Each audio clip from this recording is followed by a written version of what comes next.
Welcome back boys and girls. Originally red pill ലെസൺസിൻ്റെ രണ്ടാമത്തെ video Amazon വനിതകളും ജന്തുശാസ്ത്രവും എന്ന വിഷയത്തെക്കുറിച്ചായിരുന്നു. പക്ഷേ അതിൻ്റെ വ്യാപ്തി വളരെ കൂടുതലായത് കാരണം അത് തൽക്കാലം നീട്ടിവെച്ചുകൊണ്ട് കുറച്ചുകൂടി സിമ്പിളായ ഒരു വിഷയം നിങ്ങൾക്ക് പരിചയപ്പെടുത്താനാണ് ഞാൻ താല്പര്യപ്പെടുന്നത്. വർഷം 1929 മാർച്ച് 31 ന്യൂയോർക്ക് നഗരം ഈസ്റ്റർ സൺഡേ പരേഡിന് സാക്ഷിയാവുകയാണ്. പരേഡിനിടയിൽ ഒരു പറ്റം സുന്ദരിമാർ ഒരേ സമയം തങ്ങളുടെ വസ്ത്രങ്ങളിൽ ഒളിപ്പിച്ചു വച്ചിരുന്ന സിഗരറ്റുകൾ പുറത്തെടുക്കുന്നു. അവയ്ക്ക് തീ കൊടുത്ത ശേഷം അവർ ഒരേ സ്വരത്തിൽ പാടി, സിഗരറ്റുകൾ സ്വാതന്ത്ര്യത്തിൻ്റെ തീപ്പന്തങ്ങളാണെന്ന്. പരേഡിൻ്റെ ഫോട്ടോ പകർത്താൻ നിന്നിരുന്ന ഫോട്ടോഗ്രാഫർമാരുടെ എല്ലാം ശ്രദ്ധ സിഗരറ്റുകളെ ചുംബിക്കുന്ന സുന്ദരിമാരുടെ മേലായി. പിറ്റേന്നത്തെ പത്രങ്ങൾ ഈ വാർത്ത ആഘോഷിച്ചു. അതുവരെ പുകവലി സ്ത്രീകൾക്ക് നിഷിദ്ധം എന്ന് മുദ്രകുത്തിയ എന്ന് കണ്ടിരുന്ന അമേരിക്കൻ സമൂഹത്തിൽ മാറ്റത്തിൻ്റെ അലയൊലിയായി മാധ്യമങ്ങൾ അതിനെ ചിത്രീകരിച്ചു. സ്ത്രീകൾക്കിടയിലെ പുകയില ഉപഭോക്താക്കളുടെ എണ്ണം, അതായത് മൊത്തം പുകയില ഉപഭോഗത്തിൽ സ്ത്രീകളുടെ എണ്ണം 5% എന്നുള്ളതിൽ 12% ഒറ്റ വർഷത്തിൽ കൊണ്ട് കൂടാൻ ഈ ക്യാമ്പയിൻ സഹായിച്ചു. സാമൂഹിക പ്രസ്ഥാനങ്ങളെ എങ്ങനെ വൻകിട കുത്തകകൾ തങ്ങളുടെ സ്വാർത്ഥ താല്പര്യങ്ങൾക്ക് വേണ്ടി മുതലെടുക്കുന്നു അല്ലെങ്കിൽ വളച്ചൊടിക്കുന്നു എന്നതിൻ്റെ ഏറ്റവും പഴയ ഉദാഹരണങ്ങളിൽ ഒന്നാണ് നിങ്ങളിപ്പോൾ കേട്ടത്. അമേരിക്കൻ ടൊബാക്കോ കമ്പനിയുടെ പ്രസിഡൻ്റായ ജോർജ് വാഷിംഗ്ടൺ ഹില്ലിനു വേണ്ടി എഡ്വേർഡ് ബാണേഴ്സ് എന്ന പ്രൊപ്പഗാൻഡ സ്പെഷ്യലിസ്റ്റിൻ്റെ നൂൽപ്പാവകളായിരുന്നു നമ്മുടെ ലിംഗസമത്വവാദികളായ സുന്ദരിമാർ. ബേണേഴ്സിൻ്റെ അമ്മാവൻ വിശ്വവിഖ്യാതനായ മനഃശാസ്ത്രജ്ഞൻ സിഗ്മണ്ട് ഫ്രോയിഡ് ആണെന്നതും ഇപ്പോൾ ഏറ്റവും ജനപ്രിയ വീഡിയോ സ്ട്രീമിംഗ് പ്ലാറ്റ്ഫോമുകളിൽ ഒന്നായ നെറ്റ്ഫ്ലിക്സിൻ്റെ സ്ഥാപകരിൽ ഒരാൾ ബേണേഴ്സിൻ്റെ സന്തതി പരമ്പരകളിൽപ്പെട്ട ഒരാളാണെന്നതും രസകരമായ വസ്തുതകളാണ്. നോക്കൂ, ഞാൻ ആരുടെയും വ്യക്തി സ്വാതന്ത്ര്യത്തിൽ കൈകടത്താൻ ശ്രമിക്കുന്ന ആളല്ല. നിങ്ങൾക്ക് കുടിച്ച് വലിച്ച് നശിക്കണം എന്നാണെങ്കിൽ നിങ്ങളത് ചെയ്യുക. പക്ഷേ അതിനെ സ്ത്രീ വിമോചനവുമായി മിക്സ് ചെയ്യുന്നത് ശരിയാണോ എന്ന് ആത്മപരിശോധന കൂടി നടത്തുക.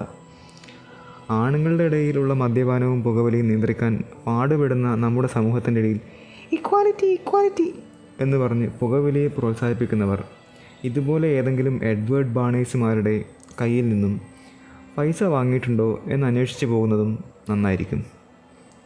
That's it. മാർജാരൻ out. Stay healthy, stay moist, stay happy. Bye. Since the end of the 19th century, America had become a mass industrial society, with millions clustered together in the cities. Bernays was determined to find a way to manage and alter the way these new crowds thought and felt. To do this, he turned to the writings of his uncle Sigmund. While in Paris, Bernays had sent his uncle a gift of some Havana cigars. In return, Freud had sent him a copy of his general introduction to psychoanalysis. Bernays read it, and the picture of hidden irrational forces inside human beings fascinated him. He wondered whether he might make money by manipulating the unconscious. Bernays set out to experiment with the minds of the popular classes. His most dramatic experiment was to persuade women to smoke. At that time, there was a taboo against women smoking, and one of his early clients, George Hill, the president of the American Tobacco Corporation, asked Bernays to find a way of breaking it. A. Brill was one of the first psychoanalysts in America, and for a large fee, he told Bernays that cigarettes were a symbol of the penis and of male sexual power. He told Bernays that if he could find a way to connect cigarettes with the idea of challenging male power, then women would smoke, because then they would have their own penises.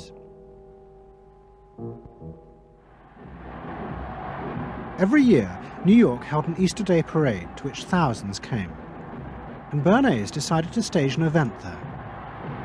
He persuaded a group of rich debutantes to hide cigarettes under their clothes. Then they should join the parade, and at a given signal from him, they were to light up the cigarettes dramatically.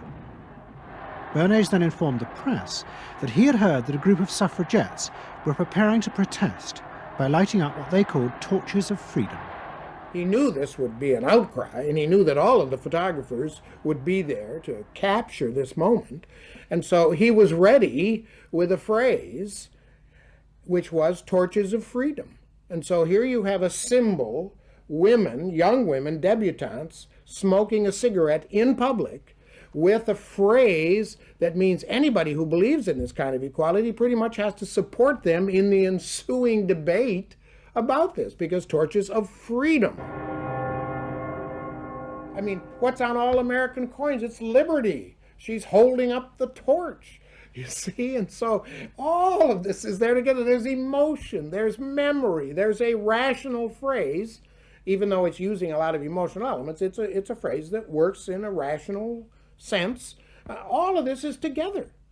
And so the next day, this was not just in all of the New York papers, it was across the United States and around the world. And from that point forward, the sale of cigarettes to women began to rise. He had made them socially acceptable with a single symbolic act. What Bernays had created was the idea that if a woman smoked, it made her more powerful and independent, an idea that still persists today. Embrace me, my sweet embrace. It made him realize that it was possible to persuade people to behave irrationally if you link products to their emotional desires and feelings.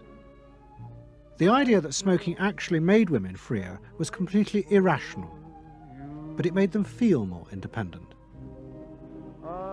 It meant that irrelevant objects could become powerful emotional symbols of how you wanted to be seen by others.